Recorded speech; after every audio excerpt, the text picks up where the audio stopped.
Welcome to the Irish Breakdown podcast. We are back for some more NFL draft talk, only a couple weeks away from the beginning of the 2022 NFL draft. Officially kicking off finally. It feels like it's been forever. Ryan Roberts here. I'm the director of recruiting at Irish Breakdown. Joining me is ESPN NFL draft analyst Jordan Reid. Jordan, I have to admit, man, just kind of seeing a little bit of your journey, it's awesome to just kind of have that ESPN associated at the beginning of that title there, man. How's everything been going, brother? I know I've tried to, touch base with you a couple times since obviously the transition over ESPN. But again, congratulations for everything that's been going on with you, man. Absolutely. And first and foremost, just thank you for having me on. It's always a pleasure when I can talk draft with you. You're a mind that I definitely really respect, and it's been fun seeing your ascension as well. Congrats on Irish Breakdown. You seem like you're having the time of your life too. So congrats on that once again. But it's been a journey for me, but it's been tough too. Transitioning in the middle of draft season, started officially with ESPN in November, which is right at the peak of draft season as far as the season, and transitioning has been a little bit difficult, but been alongside Todd McShay, Mel Kiper, and Matt Miller. I have great colleagues. They make things a lot easier. So it definitely is a dream come true for me, something that I didn't foresee. It was completely random, which makes it even sweeter in the end.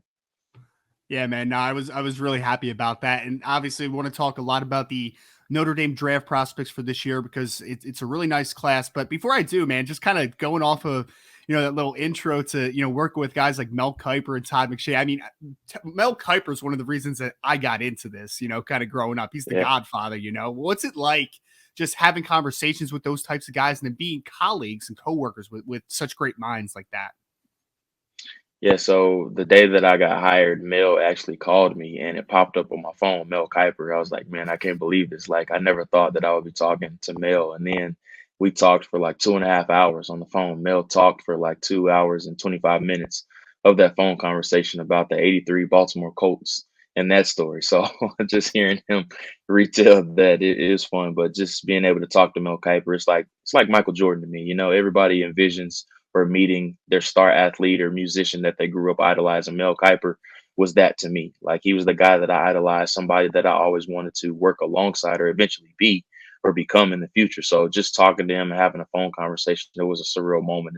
The same thing with Todd. I've met Todd plenty of times. I've worked with Todd on many occasions now that I've been with ESPN, and both of those guys, they're like not gods in a sense, but they're huge names in the industry and they're pillars of the industry too. So just having those two guys alongside me, it's an absolutely surreal feeling.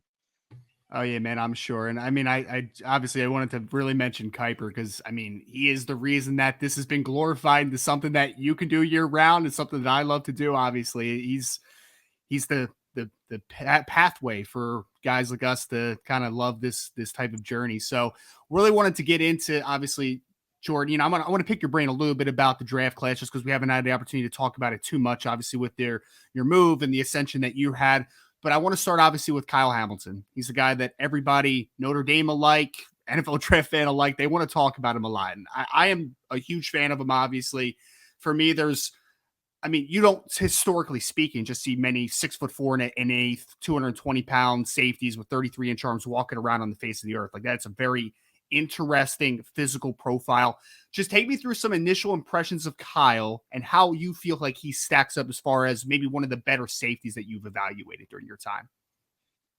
Well, the first thing I will say is I'm surprised that he got out of Georgia. Like, I'm shocked that he didn't go and play in the SEC. And I was like reading his background story and why he actually went to Notre Dame. I thought that was something that was really special about him actually getting out of Georgia, just wanted to go somewhere else and get away from home.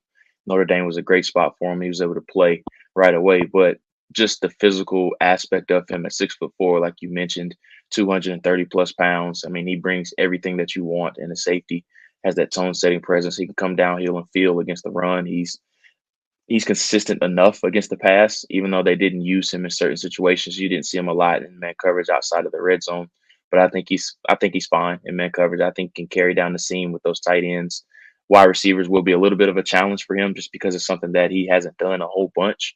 But the range on the back end is something that you love to see too. And everybody makes a big deal out of the pro day. And I'll admit I didn't expect him to run in the 4.6s or the 4.7s. I thought he would run in the mid 4.5s. That's what he shows on tape. But with Kyle Hamilton, he's a person that relies on instincts as opposed to speed. So I'm not really worried about if he's running a 4.6 or a 4.7 just because he relies so much on instincts, and that makes up for not his lack of speed, but maybe the speed that a lot of people didn't really envision, or the time speed that a lot of people didn't envision with him. But I have no concerns with him as far as his speed, just because of his game speed. He plays at a different level. And I know everyone loves comps, right, Jordan? I think the guy that recently, I mean, I did some historical kind of research on it, and you come up with guys of that size, profile, like recently, like Obi Melifonwu, Ron Curse, going dating back a little bit, the Kenny Eastleys of the world, Steve Atwater, Sean Taylor, like those guys are the ones that pop up from a just size perspective.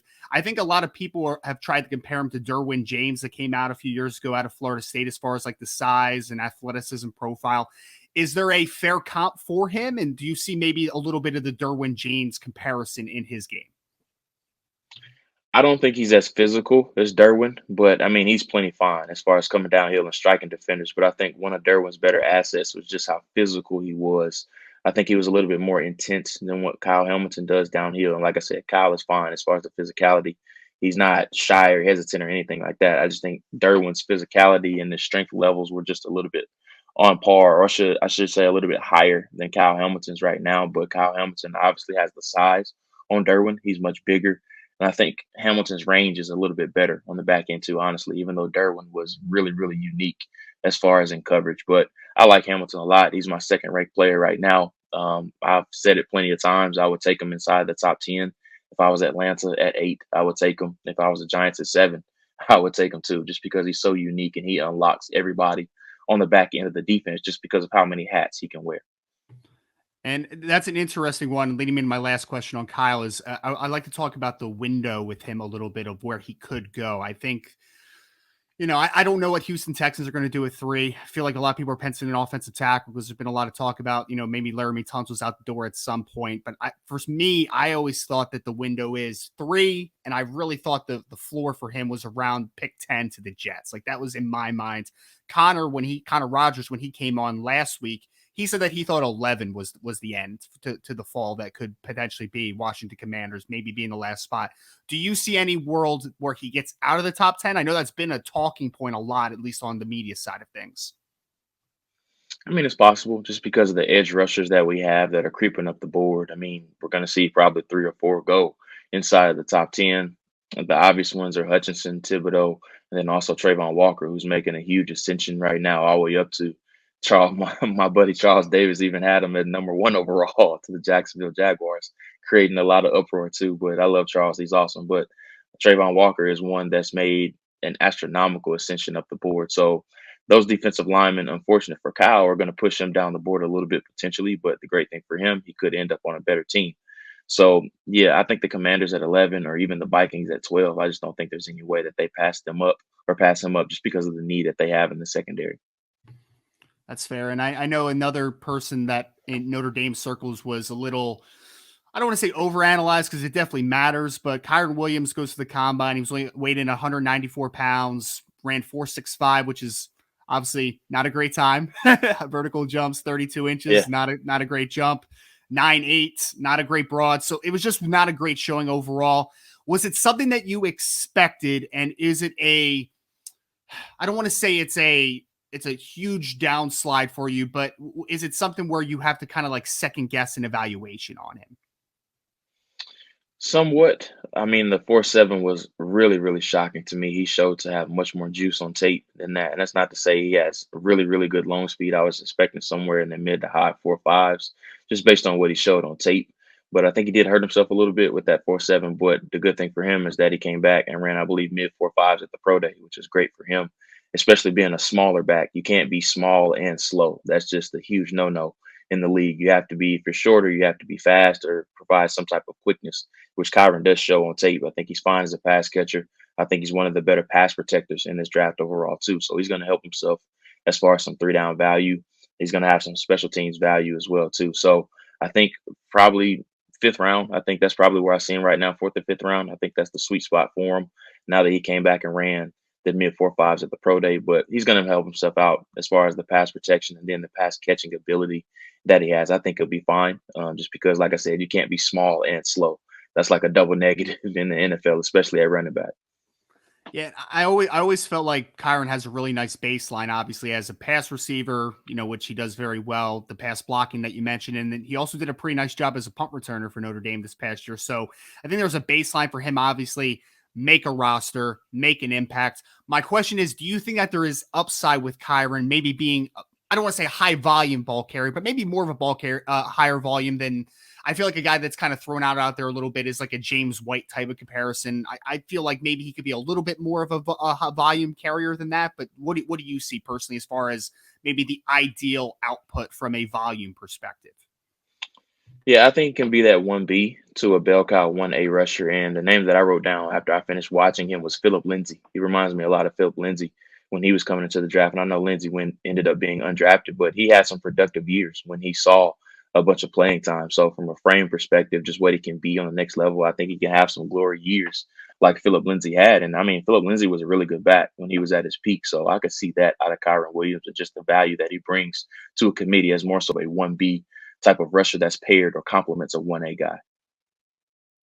The guy that I'm fascinated to get your opinion on, Jordan, I don't even want to bring up his testing yet because his testing was phenomenal. I'll go through a couple of the numbers, but Kevin Austin's a guy, I must admit, from a analyst perspective and from a fan of Notre Dame perspective, he's a very frustrating player to watch at times. What did you kind of see when you saw his film? What were just your initial impressions maybe of just the game film before we get into what he did as a tester?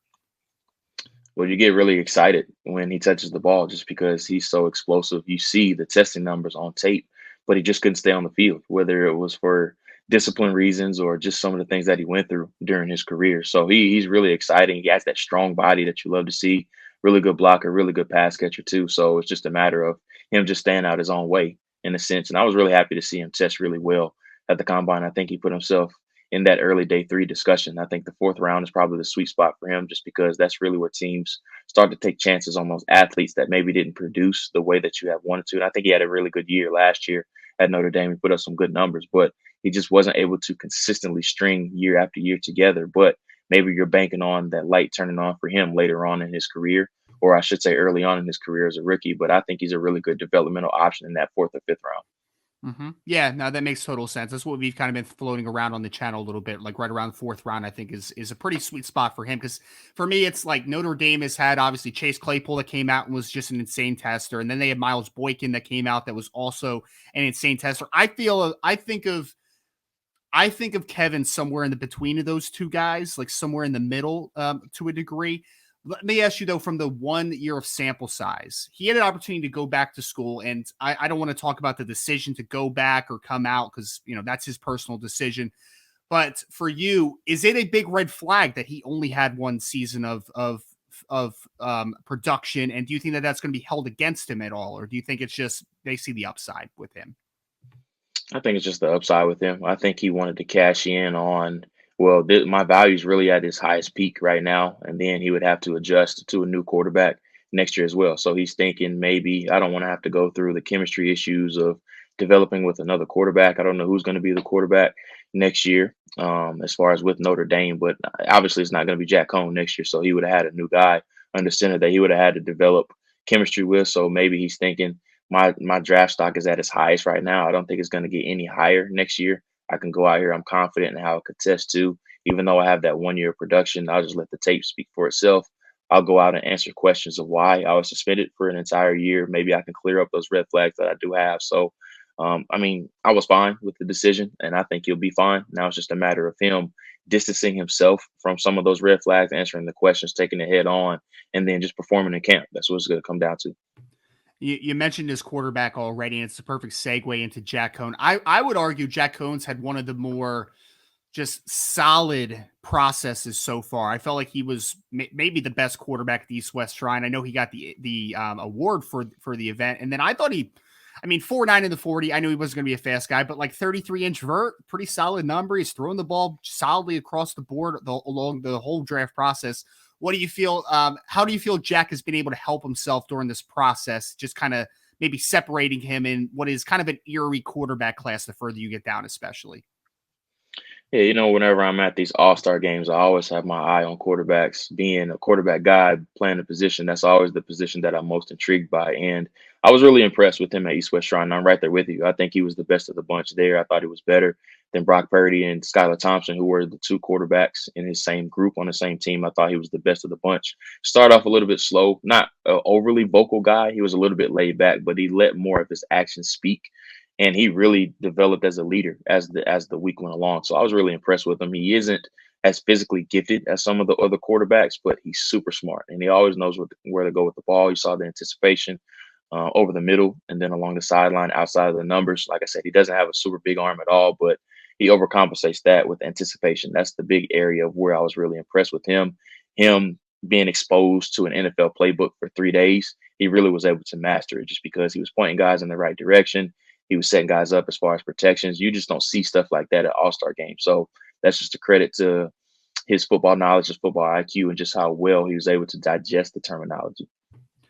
Yeah, and I think the one thing that he also has going for him is that, he's at Wisconsin, which is, a very pro style system, heavy under center. They're running a lot of heavy packages. And then you go to Notre Dame, that's more of a pro style spread. So he's kind of been in a couple different systems, which I think is going to be great for him. And I know he's a guy that's probably done incredible on the board. He's just a really sharp guy. My question for you, Jordan, on Jack is I am under the impression, and you can, if you would disagree, please do. I would be surprised at this point if he does not get drafted. Are you on the same wavelength there, or do you think that it's still going to be kind of a borderline draftable player? Yeah, I think sixth or seventh round is probably where he ends up going. I think that's fair for him. I actually have a QB only mock draft coming out tomorrow, and I had him going in the sixth round.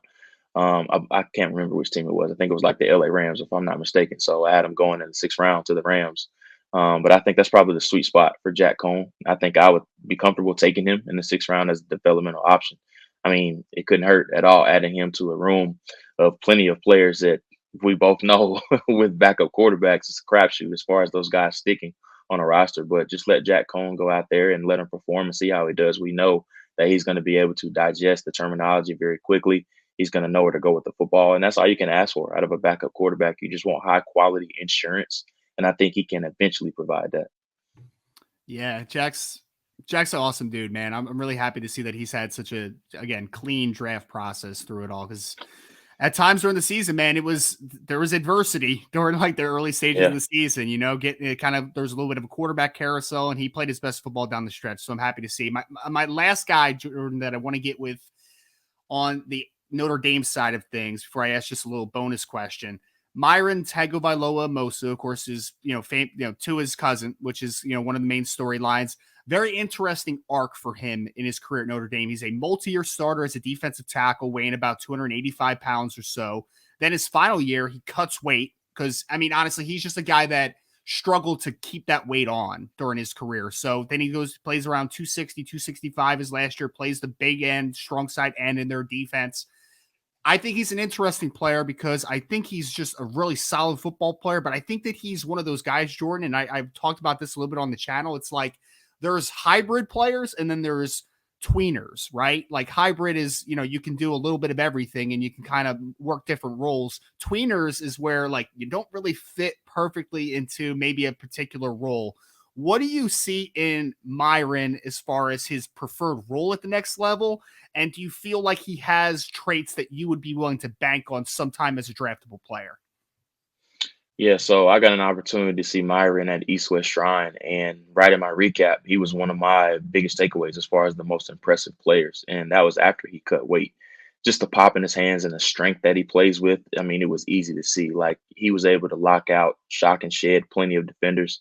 As far as a run defender, I think he's ready made right now. Now, if I were him or if I were a team, I would try to beef him back up and place him as a base end in the 3-4 defensive front, try to get him back up to 280 pounds, 285 pounds, and let him play that 4-eye or 4 technique just because he has so much pop and strength in his hands. Like whenever he was making contact, they were doing a double team drill. He was making contact with offensive linemen, and you just saw their heads popping back. So that just goes to show that he has a lot of snap in his wrist and a lot of pop in his hands. So I think he's better as far as in a 3-4 defensive end. I think he's probably a base defensive end in that, but I was really, really impressed by him. And like I said, he's kind of in that Josh Pascal, Zach Carter type of tier of third, fourth round guys that I think could be immediate starters or developmental type of guys that eventually could be starters in a base 3-4 defensive end. Yeah, no, it's a really good observation. A guy that I compared him to, Jordan, is at least from a stylistic perspective. He kind of reminds me a little bit of Adrian Claiborne. Like, I don't know why. There's just like shades of his game a little bit to me. Last question I have for you. I remember last year, obviously, we were both really high on like JC Horn. I think that was one of our guys in the cycle. So I want to ask about one of your guys in this cycle, man. It could be any position, does not have to be Notre Dame specific. Who's a guy in this class that you would categorize as one of your guys this year?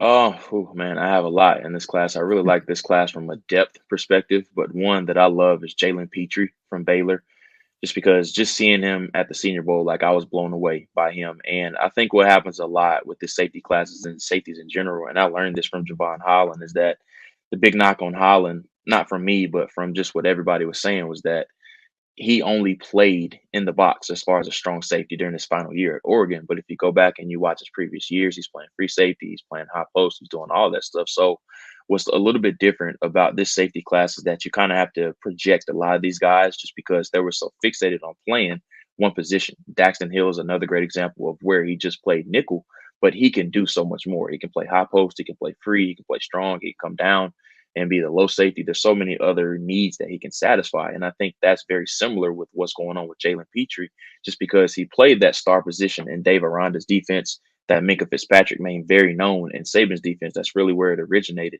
Jalen Petrie played that role in Dave Aranda's defense to where he's just playing forward with everything. So he's playing around the line of scrimmage. I mean, the dude had 18 and a half tackles for loss last year, which is unheard of for a safety, Big 12 Defensive Player of the Year. But he didn't get a lot of exposure, a lot of reps and coverage just because that's the role that Aranda wanted him to satisfy. So a lot of people are saying that he's not good in coverage, he's not good at man coverage. We really just didn't get to see him do it. But at the Senior Bowl, he's locking everybody up that he goes against. So it's like, oh man, he can do this. But it's kind of like when we talk about with running backs, if they have low production as a pass catcher, but they really weren't asked to do it. That's kind of how I see Petrie, of where I think he's fine in coverage. He just wasn't necessarily asked to do that. So, I mean, I like him a lot. Like if I'm the Chiefs at 30, I would take him. If I'm the Jets at 35 or even the Giants at 36, I'm running the card up to take him. I like Petrie that much. I love it. Again, joined by Jordan Reid, NFL, ESPN NFL draft analyst, joining us here, formerly of the Draft Network, one of the best minds in the business. Jordan, obviously, everybody out there can go take a look at ESPN.com and see everything that you got going on over there. But where else can people follow you just so they can take a look at your work leading up to the big draft day? Yeah, so you can find me on Twitter at Jordan, that's Jordan_Reid, REID. You can find my work on ESPN.com. I actually have a full 7-round mock draft coming out next week, all 262 picks. I'm happy to get that out and be done with it. That will be out the middle of next week. So be on the lookout for that. I'll be on Get Up the rest of the week. I'll also be on SportsCenter the rest of the week too. It's April, so draft season is here. I'm excited. Well, Jordan, I really appreciate you again for taking a little bit of time because, like you said, it's a very busy time for you. But thank you so much. Hope you have you back on sometime, maybe after the draft, man. But this was fantastic, and I really appreciate just the time tonight. Absolutely. Thanks as always, Ryan.